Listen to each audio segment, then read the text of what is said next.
Johnny wasn't his real name. His real name was John Chapman, just like his father. But his pa had taken to calling him Johnny Appleseed in a half-mocking, half-fond way ever since the journey west began. Back in Ohio, their life had been a symphony of seasons, each with its own song. Their small apple orchard was their world, a place of gnarled branches that burst into clouds of fragrant white and pink blossoms in the spring. Johnny knew the names of all the trees, the red delicious, the honeycrisp, the sour old Granny Smith that clung to the far fence line.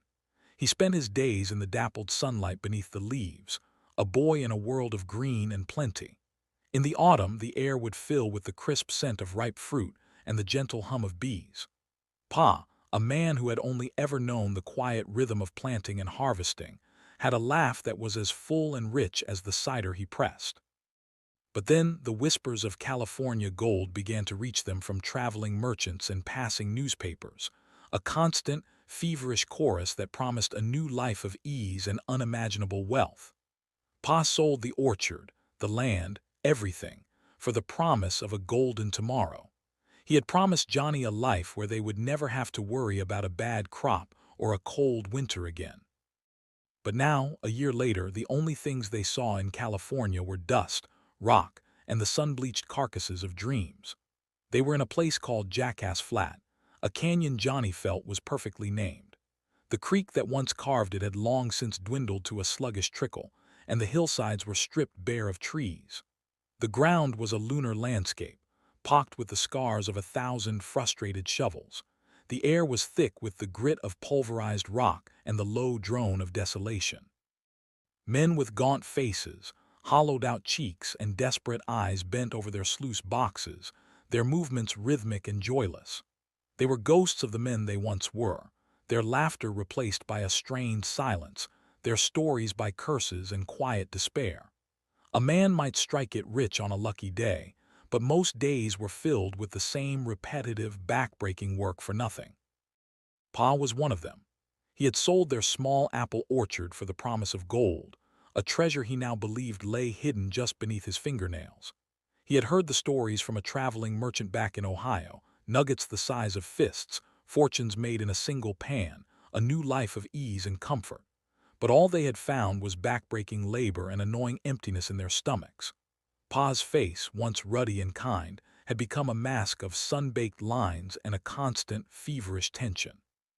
He talked of gold, dreamed of gold, and swore at the lack of it. "Just one more day, son," he'd mutter, his hands raw and calloused from the sharp rocks and abrasive sand. "Just one more pan. The mother lode is here, I can feel it. It's just waiting for me to turn over the right stone." His eyes would scan the landscape, not with hope, but with a kind of desperate fury, as if the gold itself were a personal affront. Johnny didn't feel it. He felt the scratchy dust on his skin, the sting of sweat in his eyes, and the endless ache in his bones. He missed the smell of apple blossoms in the spring, the cool shade of a wide oak tree, and the quiet comfort of their farmhouse porch swing. The California sun was a cruel, relentless lord, its heat turning every living thing to brittle tinder. The only thing he found to love in this desolate place was a single, ancient apple tree he stumbled upon one day, tucked away in a small, hidden ravine. It was gnarled and twisted, its bark like the skin of a wrinkled old man, but it was alive. A few pale green apples, hard and sour, clung to its branches. It was a miracle of survival, a living connection to the life they had left behind. From that day on, Johnny started a secret mission.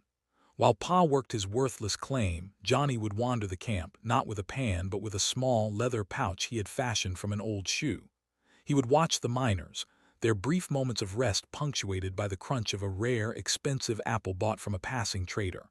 Apples were a luxury here, a taste of home most men couldn't afford. When they finished, Johnny would wait, a small, hopeful figure in the background. When they tossed the core to the ground, he would swoop in, quick as a sparrow. He retrieve the core and carefully, meticulously extract the dark, slick seeds. He'd wipe them clean and place them in his pouch, a growing treasure of his own. He was hoarding more than just seeds. He was collecting fragments of a past life, of a future he hoped to reclaim. He planted them. At first, he didn't know how. He just poked them into the ground behind large rocks or along the creek bed where the soil was a little less like concrete. They never grew. The sun was too harsh, the earth too packed, and the endless wind stole any moisture. His small heart would sink each time he checked, his hopes turning to dust like the soil. He would sit for hours, staring at the barren ground, trying to imagine the tender green shoots, a ghost of a life that refused to take root. One day, an old prospector named Silas saw him. Silas was different from the other men in camp. He didn't curse the land, he listened to it. He had a small, neat tent and a tidy claim, and he seemed to work more for the sake of working than for the feverish pursuit of riches. His beard was a snowy white and his eyes held a patient wisdom like deep pools of water. "What's that you're doing, son?" he asked, his voice soft as rustling leaves. Johnny, embarrassed, showed him the pouch, the little pile of seeds that represented his secret hopes. I'm planting apples," he said, his voice barely a whisper.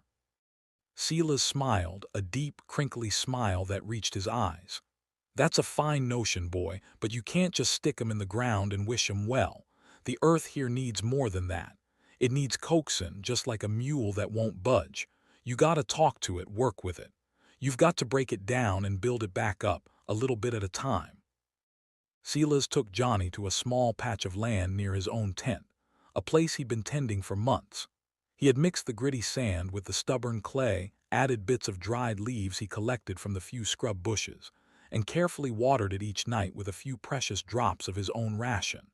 He showed Johnny how to loosen the soil with a sharp stick, how to plant the seeds just so, and how to protect the tiny sprouts from the relentless sun with a makeshift awning of old cloth and branches. He even gave Johnny a small, carved wooden owl, a charm he said would protect the seeds from the mischievous winds.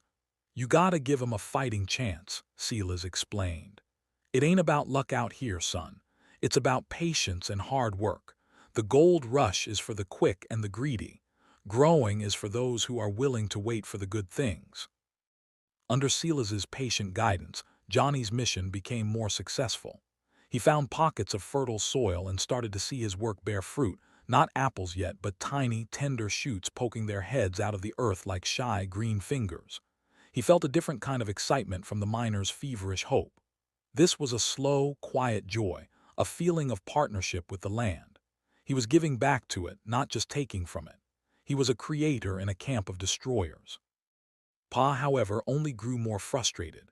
He had borrowed money from a ruthless man to buy a new, more promising claim, and he worked it from dawn until long after dusk, a man possessed. His eyes were bloodshot and his clothes were permanently caked with a fine layer of dust. The last of their money was gone and the pressure was a vice around his heart. "Look at this, Johnny," he'd shout, holding up a pan of silt. "Nothing, not a single flake, and you're out there playing in the dirt with your seeds. This is a man's work, not a gardener's. I'm doing this for our future, boy." Johnny never argued. He'd just nod and go about his business, a silent defiance in his small acts of creation. He'd bring Pa a cup of water or mend a tear in his pants, and Pa would accept it with a grunt, his mind already back on the gold. The conflict between them was a heavy, unspoken weight. Pa saw the land as a source of wealth to be plundered. Johnny saw it as a living thing to be nurtured. One was about instant gain, the other was about long-term growth. Pa's hands were scraped and bloody from the sharp rocks, while Johnny were stained with rich, dark soil. The two of them, side by side, were a perfect microcosm of the gold rush itself, the mad scramble for a quick fortune versus the quiet, enduring spirit of life. One evening, a thick, dark cloud appeared on the horizon, swelling with an ominous gray. The air grew heavy and still, and a strange, nervous energy settled over the camp. A low rumble echoed in the distance, growing louder by the minute. Miners paused their work, looking up at the sky with a sense of foreboding. Then the storm broke. It wasn't rain, not at first. It was a torrential, violent downpour that came in a flash, a wall of water that turned the creek into a roaring monster. A flash flood. The canyon, already carved by water, became a funnel of destruction. Tents were swept away, sluice boxes were smashed to splinters, and the entire landscape was remade in a matter of minutes. The roar of the water drowned out the sound of men shouting, of splintering wood, and of collapsing hopes. Pa's new claim, his last hope, was swallowed whole. He watched, his eyes wide with a sort of horrified disbelief, as the bank collapsed and his hard-won hole in the ground was filled with rushing, churning mud. He fell to his knees as the water receded, leaving a new, muddy and featureless landscape behind. His face was a picture of. Thanks so much for watching. If you enjoyed this video, don't forget to hit that like button and subscribe for more. Drop a comment below. I'd love to hear your thoughts.